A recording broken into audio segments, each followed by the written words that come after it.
Hello మూలర్స్, welcome to కొంచెం cinema. ఇవాళ అయితే నేను 4 మూవీస్ అయితే కవర్ చేశాను.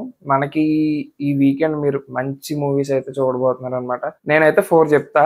అందులో మీకు ఏది బెస్ట్ అనిపించిందో నా ఎక్స్పీరియన్స్ బట్టి మీరు అది డిసైడ్ అయ్యి మీరు వెళ్ళి చూడాల్సిందిగా కోరుకుంటున్నాం. అండ్ ఫస్ట్ మూవీ వచ్చేసరికి రామం రాఘవం థర్స్డే ప్రీమియర్ చూడడం జరిగింది మన ఏఎంబి సినిమాస్ లో అనమాట. అక్కడికి చాలా మంది యాక్టర్స్ చాలా మంది వచ్చారు. మన ధనరాజ్ అన్న కూడా వచ్చారు. ఆయన చాలా హంబుల్ గా ఉండడం, ఫోటో అడిగాను అనమాట. ఫోటో కూడా దిగాను, మీకు అది వేస్తాం. ఆ మూవీ ఎక్స్పీరియన్స్ వచ్చేసరికి నాకు బాగానే అనిపించింది. Not that bad or not that. Movie చాలా థిన్ లైన్ తో డీల్ చేసే కాన్సెప్ట్ కాబట్టి అందరికీ ఎక్కపోవచ్చు. బట్ ఇంకా ట్రై చేసినందుకు డైరెక్టర్ చాలా హ్యాట్స్ ఆఫ్. అండ్ ధనరాజ్ గారి గట్స్ తో ముందుకెళ్ళినందుకు ఈ కాన్సెప్ట్ చాలా మంచిదే. మూవీ అయితే నాకైతే పర్సనల్ గా అంత మంచి ఎక్స్పీరియన్స్ అయితే ఇవ్వలేదు. ఎందుకంటే ఫాదర్ సెంటిమెంట్ ఏదన్నా ఉంటే కొంచెం వాళ్ళు డిస్టర్బ్ అవుతారు. But okay, not a bad movie, వెళ్ళి చూడొచ్చు. ఖచ్చితంగా వాచబుల్, థియేటర్స్ లో ఖచ్చితంగా చూడండి. అండ్ నెక్స్ట్ మూవీ వచ్చేసరికి జాబిలమ్మ నీకంత కోపమా అని మన ధనుష్ అనమాట డైరెక్టర్. గోల్డెన్ స్పారో గుండెలో యారో ఆ సాంగ్ అందులోదే. ఊరికే పాడేశాను, కొంచెం అడ్జస్ట్ అవ్వండి. అండ్ మూవీ అయితే కొంచెం ఎంటర్టైనింగ్ గా ఉంటుంది. స్టార్టింగ్ నుంచి ఎండింగ్ వరకు మీకు ఎంటర్టైన్మెంట్ ఎక్కడ మిస్ అవ్వదు. కొంచెం ఎమోషనల్ గా అక్కడక్కడ ట్రై చేశారు, కానీ నాకు ఎమోషనల్ టచ్ అంత కనెక్ట్ అవ్వలేదు. మీకు ఏమనిపించిందో మీరు కామెంట్స్ లో చెప్పండి మూవీ చూసాక. అండ్ నెక్స్ట్ మూవీ వచ్చేసరికి బాపు ద ఫాదర్ స్టోరీ అనమాట. నిజంగా ఒక బలగం ఇవన్నీ మూవీస్ చూసిన తర్వాత నాకు అదే విలేజ్ బ్యాక్గ్రౌండ్ తో కొంచెం నైస్ గా అనిపించిన మూవీ అయితే ఇదే. స్టోరీ కూడా బాగానే ఉంటది. ఏంటో ఈ మధ్యన అందరూ చంపేసుకోవడం మీదే పడ్డారు. అది మూవీ చూసిన వాళ్ళకి అర్థం అవుద్ది ఎందుకన్నా ఈ మాట. ఒక మనిషిని చంపేయడం అంత ఈజీయా, లేకపోతే సొంత ఫ్యామిలీలోనే చంపేసుకుందాం అనుకుంటారా మనీ కోసం? అంటే అంతలా ఇష్యూస్ ఉంటాయా? ఇవన్నీ మనకి ఈ మధ్యన బయట జరుగుతున్నాయి, చూస్తున్నాం కదా. ఒకడేమో కోసేసి కుక్కర్లో వండేసి పడేస్తాను అంటాడు, ఒకడేమో ఏదో చేసేస్తాడు. చాలా వరస్ట్ గా తయారయ్యారు అబ్బా జనాలు. అయ్యే ఈ మధ్యన సినిమాల్లో కూడా ఫ్యామిలీ పరాలుగా కూడా కొన్ని ఉంటాయి. అండ్ యా, విలేజ్ బ్యాక్గ్రౌండ్ తో మంచి థీమ్ తో వెళ్తుంది సినిమా. చాలా బాగుంటది.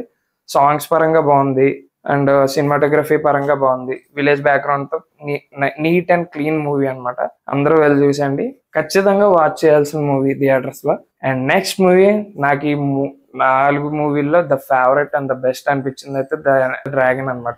బాగుంది, చాలా బాగుంది. నిజం చెప్తున్నాను, చాలా రోజుల తర్వాత అంతలా ఎంటర్టైన్ అయ్యాను, అంతలా ఎమోషనల్ అయ్యాను, అంతలాగా హ్యాపీగా ఫీల్ అయిన సినిమా అయితే నాకు ఇదే అనిపించింది.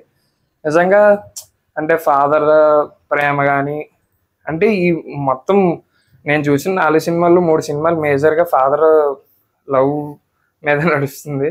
కొంచెం బాగా ఎమోషనల్ గా కనెక్ట్ అయ్యాను అనమాట. అండ్ ఆల్సో ఈ మూవీలో ఆడ ఒక ఫెయిల్యూర్ అంటే మనం ఎంత ఫెయిల్ అయ్యి ఉంటే ఎంత డిప్రెస్ అవుతాం. అండ్ ఒక అమ్మాయి వచ్చి నీ ముఖం మీద చెప్తే ఎలా ఉంటది నీకు ఆ పరిస్థితి, మన ట్రైలర్ లో ఉంది. నేనేం మీకు స్పాయిలర్స్ ఇవ్వట్లేదు. లైక్ నువ్వు ఎంతగానో లవ్ చేసి ఒక 7 years 6 years రిలేషన్ లో ఉన్నప్పుడు ఆ అమ్మాయి వచ్చి నీకు ఏదన్నా చెప్పి నువ్వు ఒక ఎదవ్వి అని చెప్పి నిన్ను వదిలేసి వెళ్ళిపోద్ది కదా, ఆ పెయిన్ భలే ఉంటది. ఆ పెయిన్ బాగుంటది అనమాట. సినిమాలో బాగా కనెక్ట్ అవుతారు. ఎంటర్టైన్మెంట్ పరంగా చాలా బాగుంటది. అంటే ప్రిన్సిపల్ కి వీడికి మధ్య కాన్వర్జేషన్స్ కానీ, ఈ హీరో ఎవరు అనుకుంటున్నారు? ఆ లవ్ టుడే హీరో మన ప్రదీప్ రంగస్థలన్. మంచి స్టఫ్ ఉన్న హీరో అనిపిస్తుంది అనమాట. Under the dragon. And next వచ్చేసరికి బెస్ట్, నాకు తెలిసినంత వరకు నా ఫస్ట్ అండ్ బెస్ట్ సజెషన్ అయితే మీరు థియేటర్లో చూడాల్సింది డ్రాగన్ చూడండి. ఎందుకంటే అన్ని సాంగ్స్ పరంగా బాగుంది, మూవీ పరంగా బాగుంది, అంటే ఎంటర్టైన్మెంట్ ఎక్కడ తగ్గలేదు. సాంగ్స్ అంటే కొంచెం తమిళ్ తెలుగులో డబ్ అవడం వల్ల మనకి అంత ఎక్కపోవచ్చు, కానీ బట్ నా ఫస్ట్ ప్రిఫరెన్స్ అయితే డ్రాగన్. అండ్ నెక్స్ట్ రేటింగ్ ఇవ్వట్లేదు, నా ఆర్డర్ నా ఎక్స్పీరియన్స్ ప్రకారం నేను ఏది బెస్టో చెప్తున్నా. సెకండ్ వచ్చేసరికి జాబిలమ్మ నీకు అంత కోపమా నచ్చింది. అండ్ ఆల్సో ఈక్వల్లీ బాపు నచ్చింది. అండ్ లాస్ట్ మన రామం రాఘవం నచ్చింది అనమాట. ఈ 4 మూవీస్ లో మీకు ఏదైతే బాగా నచ్చిందో మీరు ఖచ్చితంగా కామెంట్స్ లో చెప్పండి. 4 చూడాలని లేదు, నేను చెప్తున్నాను కదా, నా ఆర్డర్ చెప్తున్నాను. ఫస్ట్ ఎంటర్ ద డ్రాగన్, జాబిలమ్మ నీకు అంత కోపమా, అండ్ థర్డ్ది బాబు ఈక్వల్ టు జాబిలమ్మ నీకు అంత కోపమా, అండ్ లాస్ట్ వచ్చేసరికి నా ప్రిఫరెన్స్ రామం రాఘవం. ఈ 4 మూవీస్ వాచ్ఫుల్ అబ్బా. హ్యాపీగా వీకెండ్ వెళ్ళిపోండి. ఎప్పుడులాగే ఫ్రెండ్స్తో వెళ్ళండి, లవర్స్తో వెళ్ళండి, ఫ్యామిలీస్తో వెళ్ళండి, ఎవరితో కావాలితే వాళ్ళతో వెళ్ళండి. ఈ మూవీని మాత్రం థియేటర్లోనే ఎంజాయ్ చేయండి. Don't encourage piracy. అండ్ అలాగే మా ఈ వీడియో ఎంతవరకు చూసారంటే మీకు ఎంతో కొంత నచ్చే ఉంటది కదా, కొంచెం లైక్ చేయండి, కొంచెం షేర్ చేయండి అండ్ కొంచెం కామెంట్ చేయండి. మా ఈ కొంచెం సినిమాని. Thank you.